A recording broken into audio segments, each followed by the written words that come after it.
ലോക്സഭാ തെരഞ്ഞെടുപ്പിന് മുന്നോടിയായി അവതരിപ്പിച്ച ഇടക്കാല ബഡ്ജറ്റിൽ ആദായ നികുതി നിരക്കുകളിൽ മാറ്റം കേന്ദ്ര ധനകാര്യമന്ത്രി വരുത്തുമെന്നായിരുന്നു പൊതുവെ കരുതപ്പെട്ടിരുന്നത്. കാരണം ലോക്സഭാ തെരഞ്ഞെടുപ്പിൽ മധ്യവർഗത്തിനെയും അതുപോലെ തന്നെ ഇടത്തരക്കാരെയും സാധാരണക്കാരെയും ഒക്കെ സ്വാധീനിക്കുന്നതിന് അത്തരത്തിലുള്ള ചില പ്രഖ്യാപനങ്ങൾ ധനകാര്യമന്ത്രി പ്രഖ്യാപിക്കുമെന്നായിരുന്നു കരുതിയിരുന്നത്. പക്ഷേ ധനകാര്യമന്ത്രി നിർമ്മല സീതാരാമൻ തൻ്റെ 58 മിനിറ്റ് ദൈർഘ്യമുണ്ട് നീണ്ടുനിന്ന ഈ ബഡ്ജറ്റ് പ്രസംഗത്തിൽ ഈ ആദായ നികുതി നിരക്കുകളിൽ ഉള്ള ഒരു മാറ്റവും പ്രഖ്യാപിച്ചിട്ടില്ല.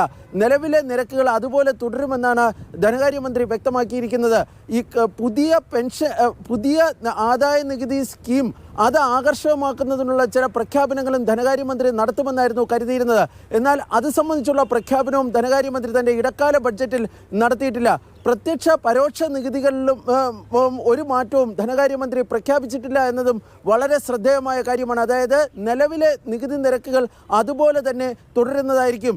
ഇറക്കുമതി തിരിവേലും ഒരു തരത്തിലുള്ള മാറ്റവും ധനകാര്യമന്ത്രി പ്രഖ്യാപിക്കുകയും ചെയ്തിട്ടില്ല.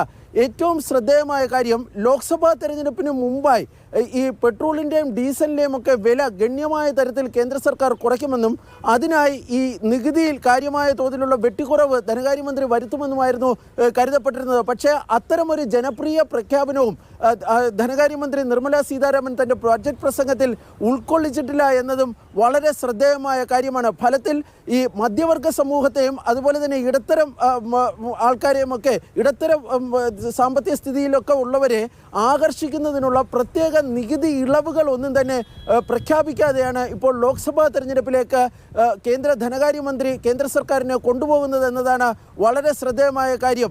ഒരുപക്ഷെ ഇതിപ്പോൾ ഒരു ഇടക്കാല ബഡ്ജറ്റ് ആയതുകൊണ്ടാകാം അത്തരത്തിലൊരു പ്രഖ്യാപനം ധനകാര്യമന്ത്രിയുടെ ഭാഗത്തു നിന്നുണ്ടാകാത്തത്. പക്ഷേ 2019 ഇടക്കാല ബഡ്ജറ്റ് അവതരിപ്പിച്ചപ്പോൾ അന്നത്തെ ധനകാര്യമന്ത്രിയായിരുന്ന പീയൂഷ് ഗോയൽ ഈ നികുതി നിരക്കിൽ ചില ഇളവുകൾ പ്രഖ്യാപിച്ചിരുന്നു.